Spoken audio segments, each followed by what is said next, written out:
우리 다 같이 신명기 12장 5절에서 7절의 말씀을 봉독하시겠습니다. 오직 너희의 하나님 야훼께서 자기의 이름을 두시려고 너희 모든 지파 중에서 택하신 곳인 그 계실 곳으로 찾아 나아가서 너희의 번제와 너희의 제물과 너희의 11조와 너희의 손의 거제와 너희의 소언죄와 낙헌 예물과 너희 소와 양의 처음 난 것을 너희는 그리로 가져다가 드리고 거기 곧 너희의 하나님 야훼 앞에서 먹고 너희 하나님 야훼께서 너희 손으로 수고한 일에 복 주심으로 말미암아 너희와 너희의 가족이 즐거워할지니. 아멘. 새벽에 오신 여러분 한 분 한 분 예수님의 이름으로 환영하고 축복합니다. 우리 하나님이 여러분을 위하여 예비한 축복을 받으시고 누리시고 나누게 되시길 주님의 이름으로 축복합니다. 같이 한번 따라서 해봅니다. 참된 예배에 영성을 회복하자. 이 주제를 가지고 예배 시리즈 말씀을 전하고 있습니다. 오늘 11번째 오늘 말씀의 제목은 준비해서 드리는 예배입니다. 준비해서 드리는 예배. 프랑스의 황제 나폴레옹이 여러분 잘 알고 계시죠? 그분이 구라파 모든 나라들을 정복하고 세계를 지배하려다가 워털루 전쟁에서 패했습니다. 그래서 영국이 지배하는 세인트 헬레나라는 섬에 유배를 당했지요. 그러니까 섬에 유배를 당해서 좀 비참하게 생활하는 그 패한 황제 나폴레옹에게 어느 날 기자가 찾아갔습니다. 그러면서 이렇게 물었어요. 폐하, 평생에 가장 행복한 순간이 언제였습니까? 하고 물었더니 나폴레옹이 조용히 눈을 감고 과거를 회상하다가 그 다음 잠시 후에 입을 열었습니다. 전쟁에서 전투가 치열하던 어느 날 내가 철모를 벗고 교회에 가서 하나님의 은혜에 감사하고 눈물을 흘리며 예배를 드린 때가 내 인생에서 가장 행복했던 순간이었다고 그는 그렇게 대답을 했습니다. 여러분, 그렇습니다. 우리 사람이 한번 생각해 봐요. 연애를 할 때 기뻤죠.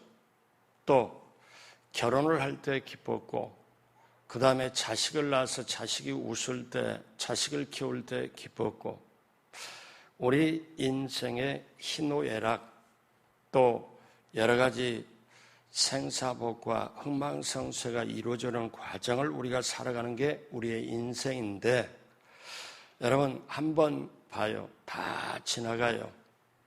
그런데 우리의 인생의 가장 큰 기쁨은 뭐냐면 하나님을 만날 때 있습니다. 여러분 하나님을 만날 때 그게 가장 큰 기쁨이 있는데 왜 그런가 하면은 하나님이 사람을 만들 때 사람을 존재하게 할 때 그 목적을 주어서 만들었기 때문에 그래요.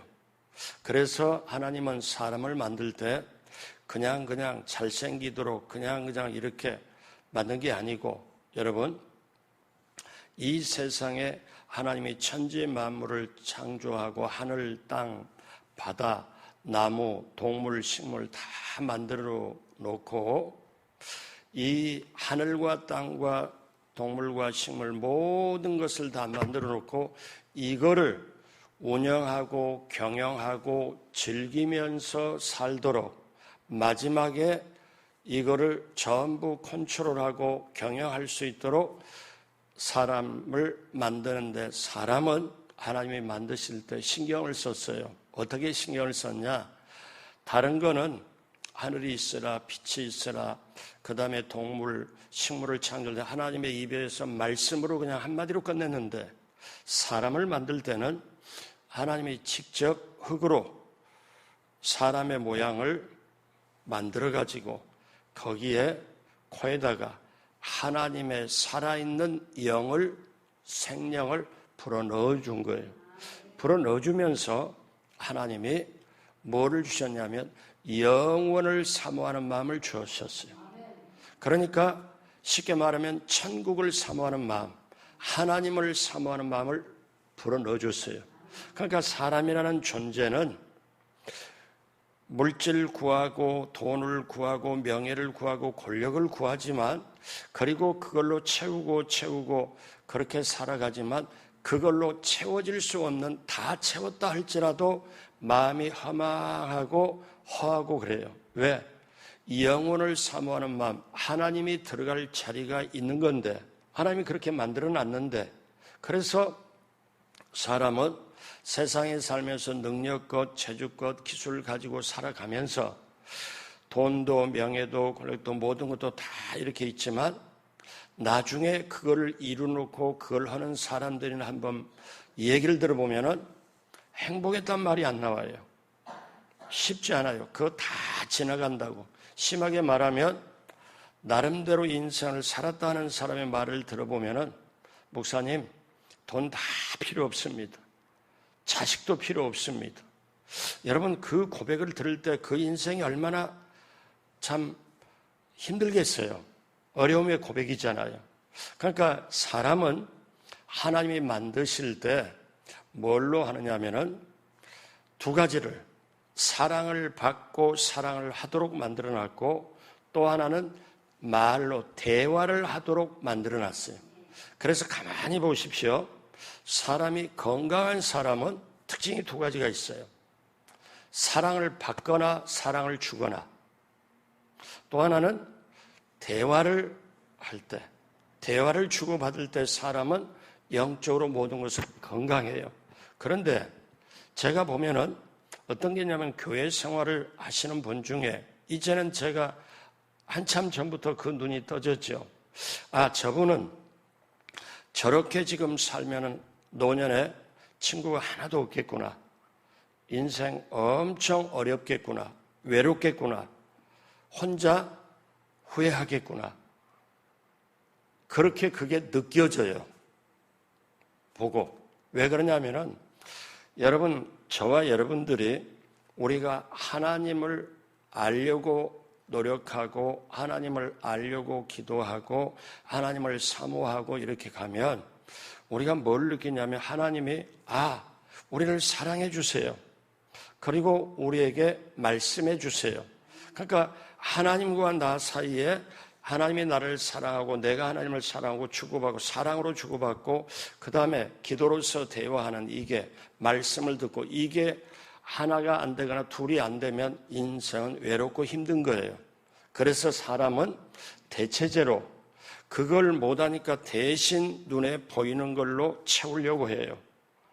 돈도 명예도 권력도 채우려고 해요.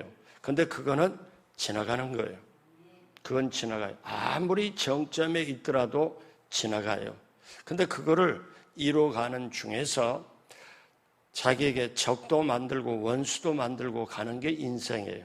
자, 그래서 여러분, 사람이 존재하는 목적은 뭐냐? 살아가는 목적은 내가 왜 사냐? 하나님께 영광을 드리려고 해요. 하나님을 만나고 하나님과 교제하고 하나님이 예비한 축복을 받아야만 사람은 제대로 살아가는 존재예요. 그래서 여러분 한번 생각해 봐요. 자식을 시집장가 보내거나 아니면 멀리 있거나 가까이 있을 때 부모는 자식을 위해 최선을 다하지만 알게 모르게 자식을 통해서 기대하는 게 있습니다. 그런데 그 기대가 채워지던가요? 안 채워져요. 쉽게 말하면 효도를 받으려고 작정하는 부모는 없지만 어떠냐? 그게 기대하면 나중에 실망이 크잖아요. 사람들에겐 다 그게 있어요. 그러면 여러분, 이 말씀을 한번 생각해 보면 어때요? 사도 바울이 고린도 교회에 사람들이 은사도 많이 나타나는데 우상 숭배도 많이 나타나고 자기네들이 막 영적으로도 어지러운 그들에게 사도 바울이 정확하게 해요. 너희가 먹든지 마시든지 무엇을 하든지 하나님의 영광을 위해 하라. 이 말씀은요, 해석을 하면 이렇습니다.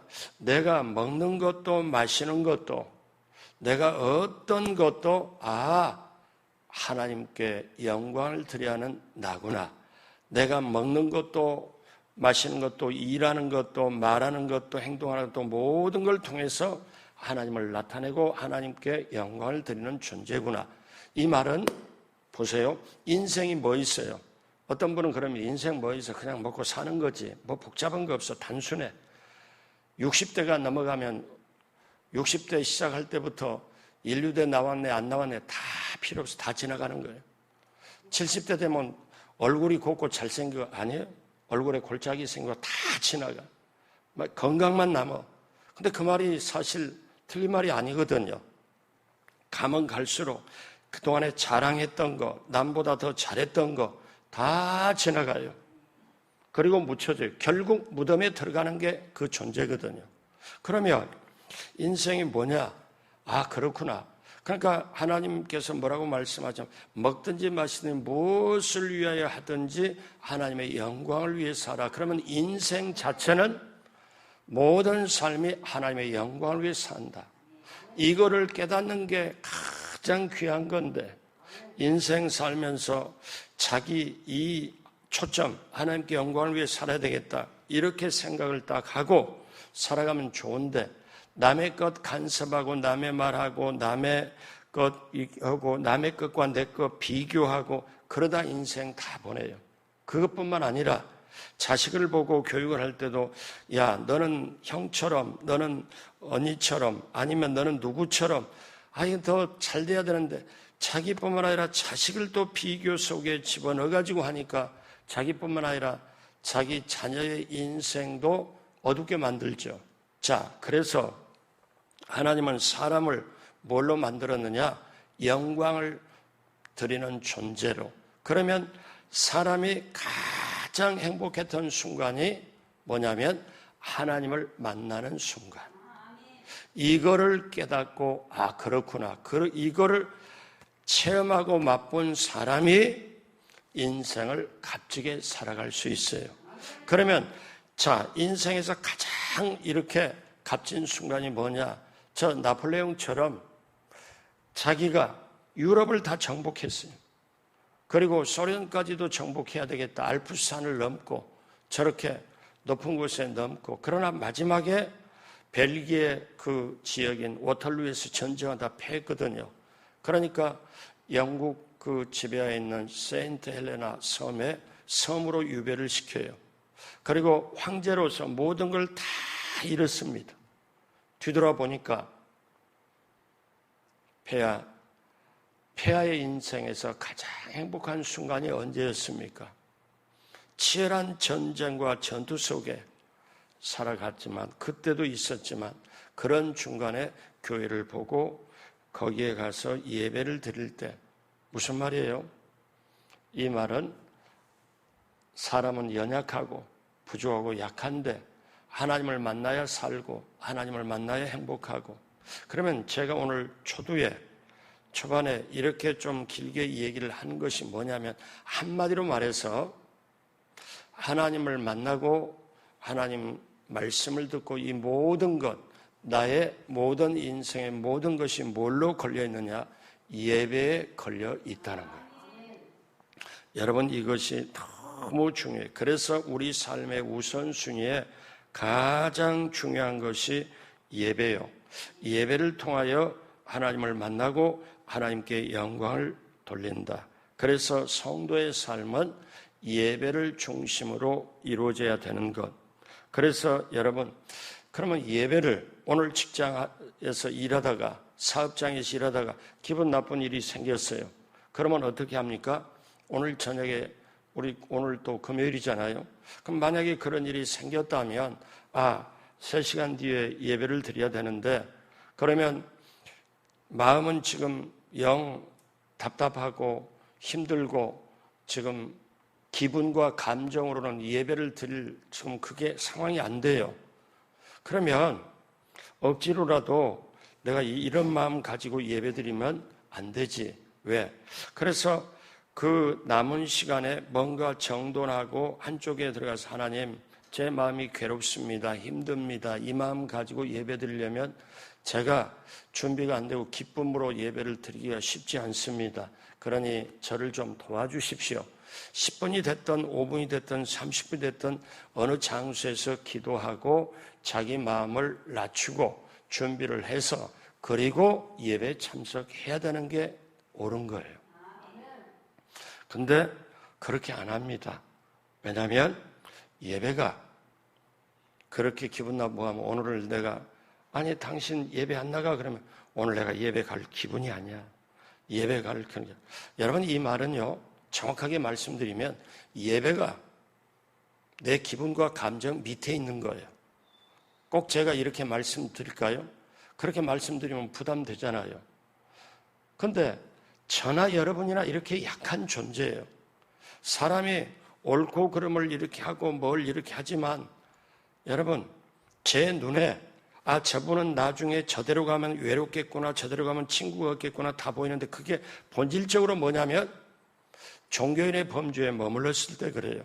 참된 예배자는 종교인의 범주에 머물러 있질 않아요. 여러분 깊이 있게 생각해야 돼요. 교회에서 오래되면 오래될수록 왜냐?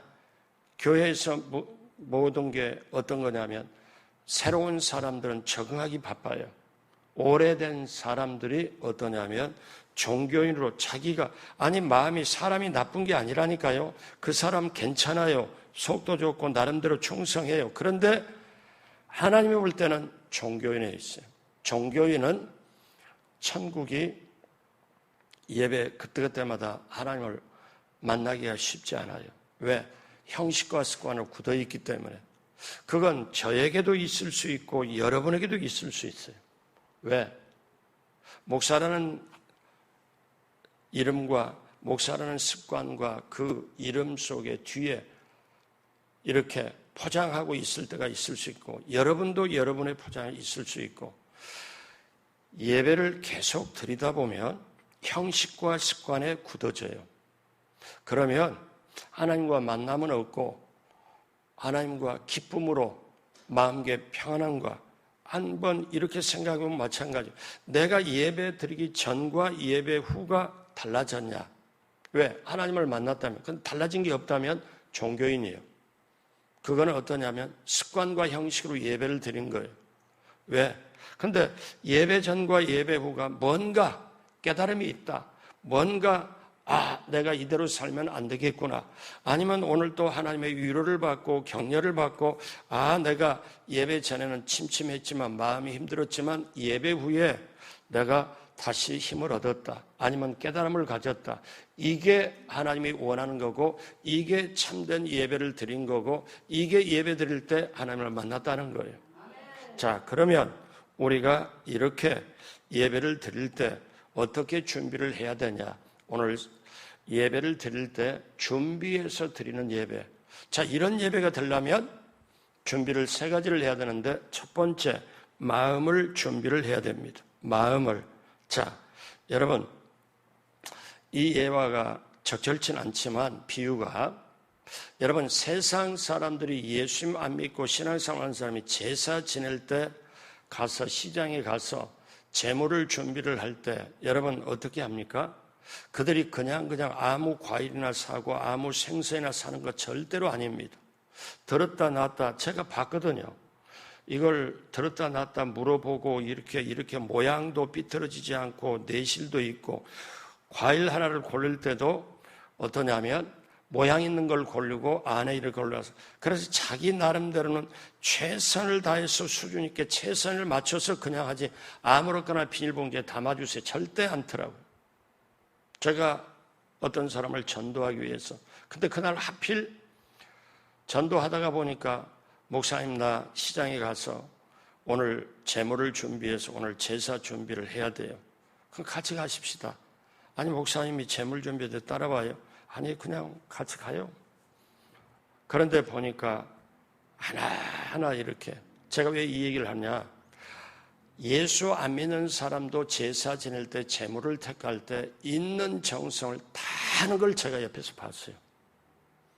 결국 나중에 그 사람이 예수를 믿게 됐지만 한 5년 뒤쯤 정도에, 근데 제가 거기서 뭘 깨닫느냐 하면은 예수 믿는 사람이 우리 하나님 아버지 앞에 예배를 드릴 때 너무너무 정성이 없는 거예요. 왜? 그들은 우리식으로 말하면 마음으로 준비 다 하고 정성으로 준비 다 하더라는 거죠. 자, 하나님은 살아계신 하나님, 우리의 예배를 받으시는 진정한 하나님은 우리가 마음으로 준비하는 예배를 받으시길 원해요. 그래서 오늘 말씀, 자, 오늘 말씀이 신명기잖아요. 신명기는 광야 40년 생활을 하는 막바지예요.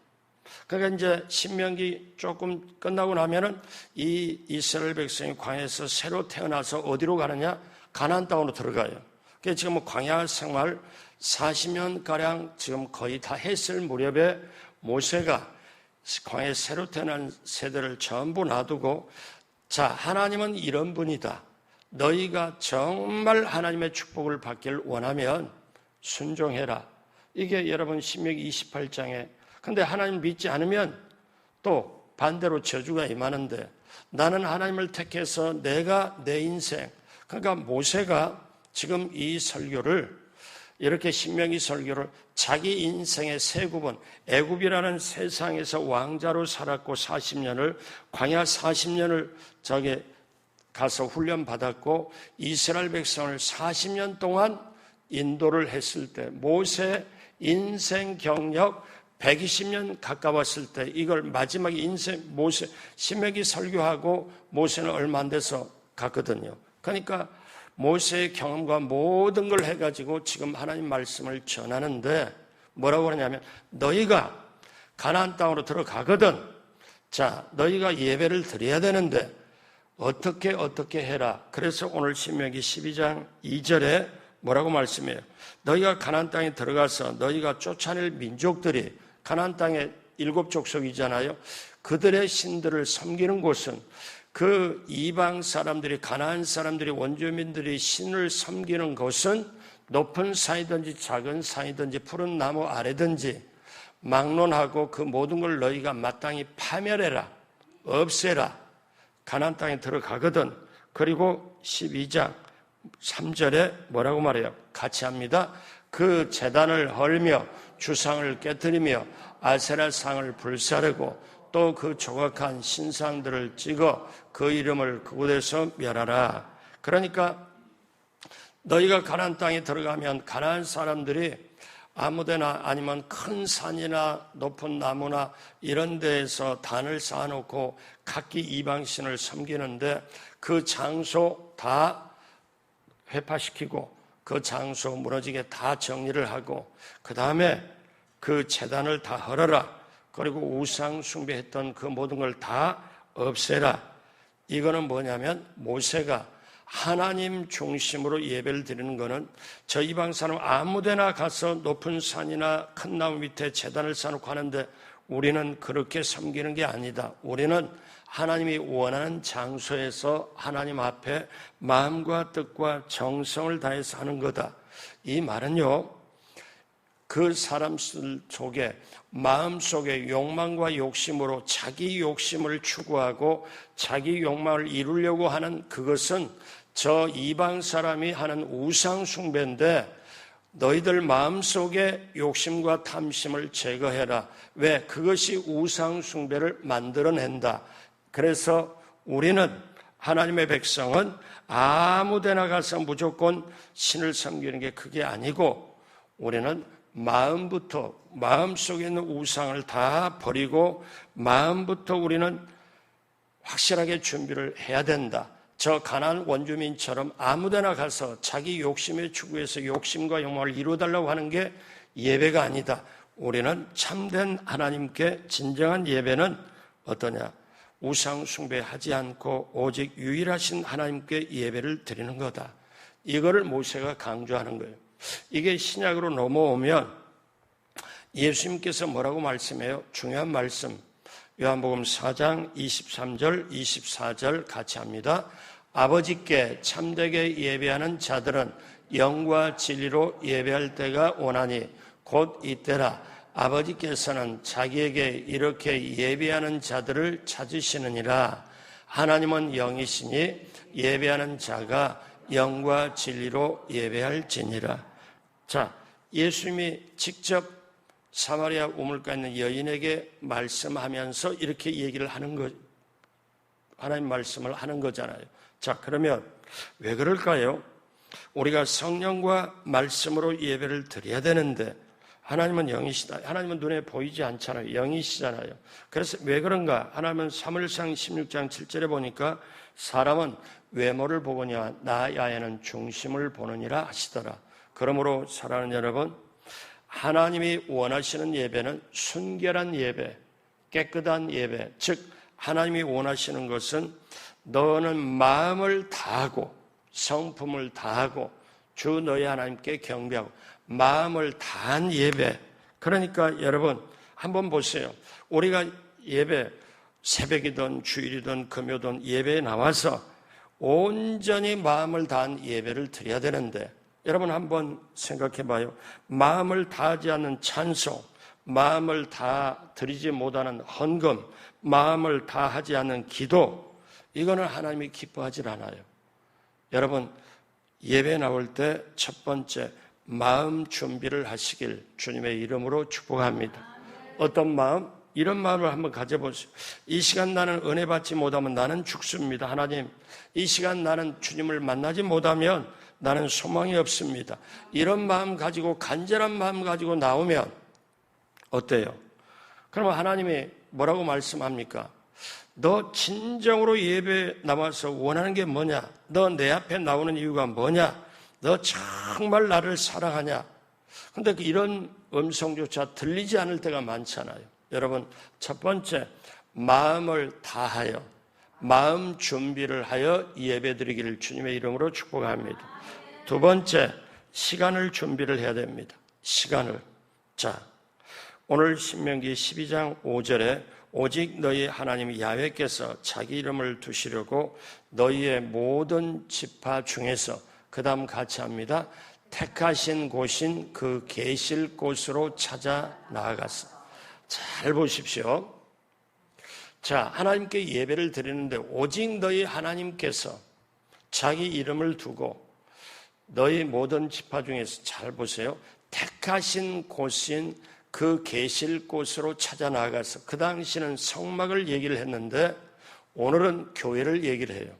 그러니까 택하신 곳인 그 계실 곳, 주님이 계실 곳으로 찾아 나아가서 찾아 나아간다는 것은 여러분 시간을 얘기를 해요. 그러므로 여러분 오늘날 어떠냐? 예배 시간을 거룩하게 구별하길 필요해요. 여러분 너무너무 존귀한 분이잖아요. 그럼 마음을 준비를 해서 집에서부터 마음 준비를 해가지고 예물 준비를 해가지고 나와서 어떠냐면 시간에 헐레벌떡 오는 게 아니라 그래서 하나님은 떡 중에 헐레벌떡을 절대 안 좋아하세요. 왜?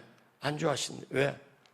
그러면 예배 중에 어떻게 보면 설교 시작할 때 오시는 분 이런 분 다 있지만 정말 내 삶이 모든 게 걸려있고 내가 그 중차에 하나님을 만나고 말씀을 듣고 이렇게 한다면 중요한 사람하고 약속하면 절대 안 늦잖아요. 늦을 수가 없잖아요. 그러면 내가 만나는 사람 중에 중요한 사람은 하나님이 더 못하냐? 아니잖아요. 근데 예배할 때 우리가 마음 준비하고 시간을 준비하는 것, 예배 시간에 절대 늦으면 안 돼요. 왜? 이거는 예배에 대한 자세를 얘기하는 거잖아요. 같이 한번 따라서 해봐요. 여기 계신 분은 그럴 분이 없는데, 늦는 분이 안 계시는데 내가 봐도 같이 한번 따라서 합니다. 예배 시간 20분 전에 도착하자. 아멘. 이제 주일부터는 이제 안 늦겠네, 이제. 왜? 여러분, 그게 어떠냐면 내가 오늘 예배를 통해서 하나님을 만나고 감격과 설렘과 기쁨과 흥분되는 그런 마음을, 기대하는 마음을 가지고 나올 때 여러분 어때요? 내가 돈 몇 푼 받고 이자 몇 푼 받고 아니면 이런 것보다 오늘 하나님 만나고 말씀 듣고 그게 엄청 크잖아요. 자, 여러분 시간을 준비하길 주님의 이름으로 축복합니다. 마지막 세 번째로 재물을 준비해야 됩니다. 오늘 신명기 12장 6절 다 같이 한번 합니다. 너희의 번제와 너희의 제물과 너희의 11조와 너희 손의 거제와 너희의 서원제와 낙헌 예물과 너희의 소와 양의 처음 난 것을 너희는 그리로 가져다가 드리고. 여기 예배 제물 예배 다 나와 있습니다. 그러면 여기에 11조도 나와 있고 제물도 나와 있고, 여러분 아시잖아요.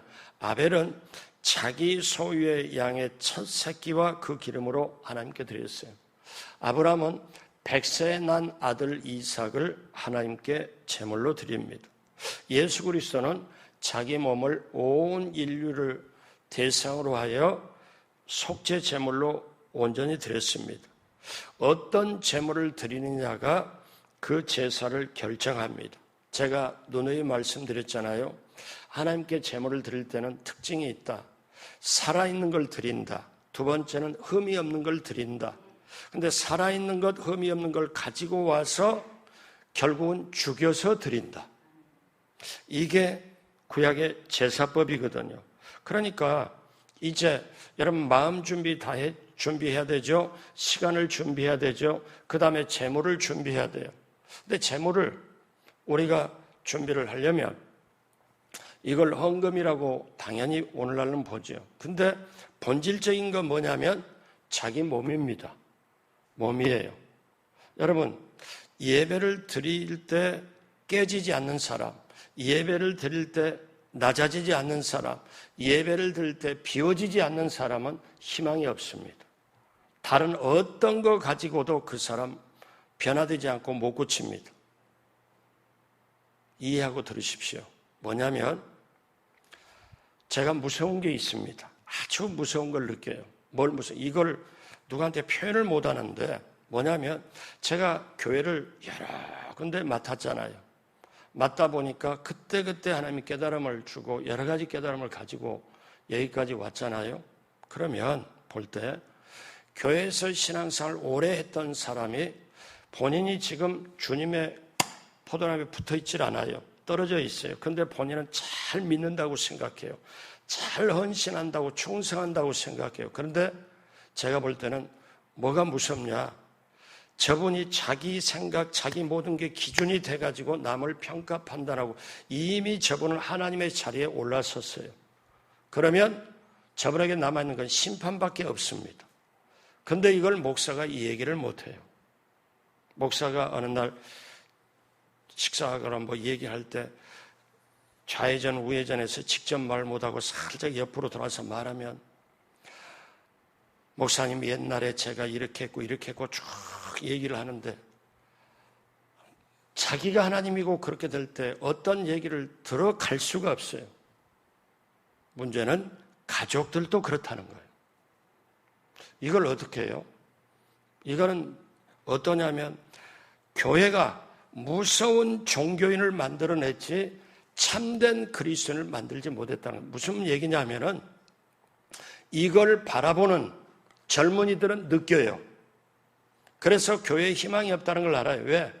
좀 심하게 말하면 세상에 꼰대 있어서 피곤한데 교회에서도 꼰대가 있더라. 이렇게 젊은 애들이 표현해서 교회 다닐 필요가 없다는 거예요. 왜냐하면 딱 하는 말이 목사님 오래된 분 이런 분 자기를 위해서 자기 욕심 축에 자기를 위해서 다니지 주님 위해서 다니는 게 아니잖아요. 주님 일려서 빌려 차라리 내가 부족하다 연약하다고 탁 깨놓고 주님 위해서 도와달라고 나는 이렇게나 그러면 차라리 좋겠는데 자기 이름 자기를 위해서 한다는 거. 그러면서 젊은이들이 안 나와요. 거기서는 희망이 없다고. 이게 요즘 대한민국 기독교의 현실입니다. 그 젊은이에게 뭐라고 할 수 있나요? 아니잖아요. 그 젊은이에게 보여준 거는 종교인으로서 자기의 뭔가 획득하려고 자기 욕심 추구를 해서 그렇게 하려고 자기 명예 추구를 해서 하려고 하는 거. 왜 그런 줄 아십니까? 신앙생활 처음부터 여러분 오해하지 말고 들으세요. 여러분이 만약에 저도 여러분이나 똑같아요.